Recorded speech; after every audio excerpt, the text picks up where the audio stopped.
بسم الله الرحمن الرحيم اللهم صل على محمد وآل محمد وعجل فرجهم والعن أعدائهم. Dua for day 15 of the holy month of Ramadan.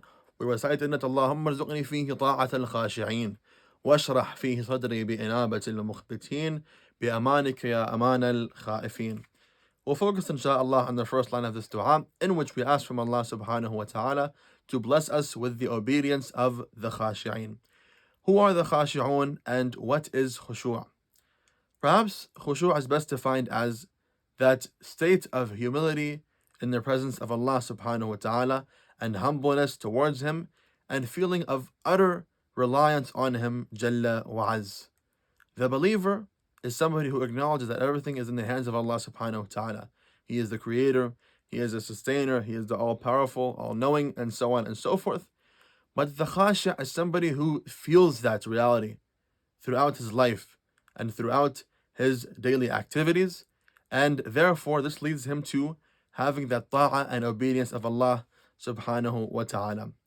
For example, as far as salah, al-Imām al-Abidin عليه أفضل السلام says in رسالة الحقوق of the right of the salah. He says, وَحَقُّ الصَّلَاةِ أَن تَعْلَمَ أَنَّهَا وِفَادَةٌ إِلَى اللَّهِ عَزَّ وَجَلَّ. The right of salah is for you to know that it is a journey and trip to Allah subhanahu wa ta'ala, وَأَنْتَ فِيهَا قَائِمٌ بَيْنَ يَدَيِ اللَّهِ عَزَّ وَجَلَّ. And that in this journey you are in the presence of Allah subhanahu wa ta'ala.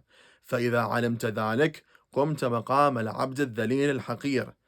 And if you acknowledge this reality, then you will stand in His presence, the standing of a servant who is nothing but humble and humiliated towards Him Jalla wa Az.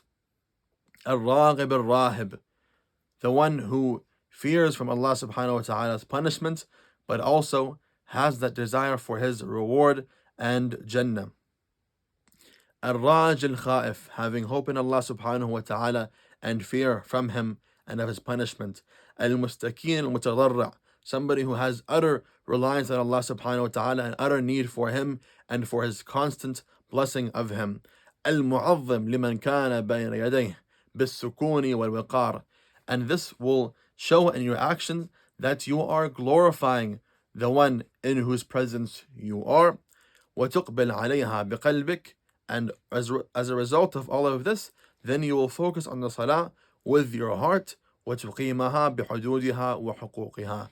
And you will uphold this prayer with all of its rulings and with all of its boundaries. al-Imām al-Hasan al-Mujtaba عليه أفضل الصلاة السلام, and because we are in his days of birth, was one of the best examples of the khashi'een. Al-Imām Zayn al-Abidin عليه أفضل الصلاة والسلام describes this in a beautiful narration of his when he says that كان عليه السلام أعبد الناس في زمانه. The Imam was the greatest worshipper of his time, as is every Imam of their time.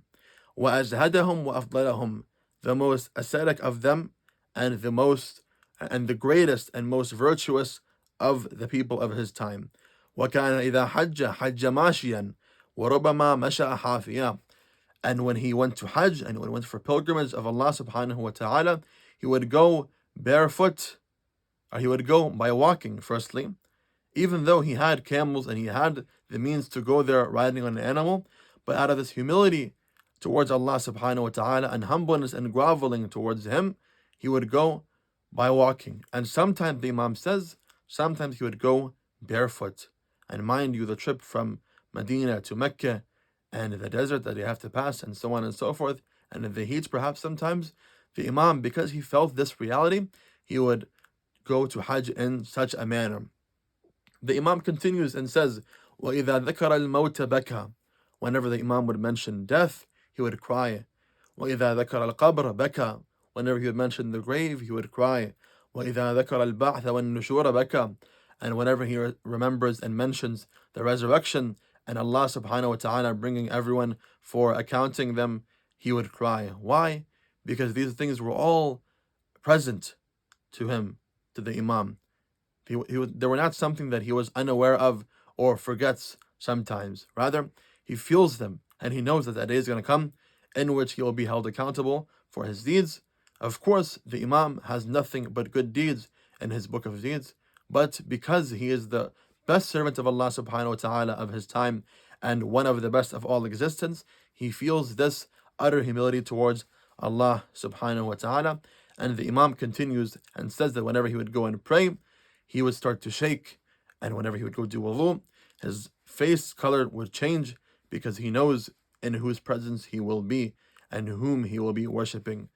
May Allah subhanahu wa ta'ala allow us to be one of the Shia of al-Imām al-Hasan al-Mujtaba, عليه الصلاة والسلام, and to achieve his intercession in the afterlife, inshaAllah. Wassalamu alaikum wa rahmatullahi wa barakatuh.